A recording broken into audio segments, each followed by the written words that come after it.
In this tutorial, I'm gonna show you how you can create a color palette from any picture in Procreate. So what you have to do, make sure you click on the three dots right here.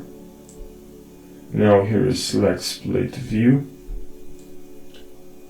and now we can click on photos, and here we click on colors, and here is select palettes.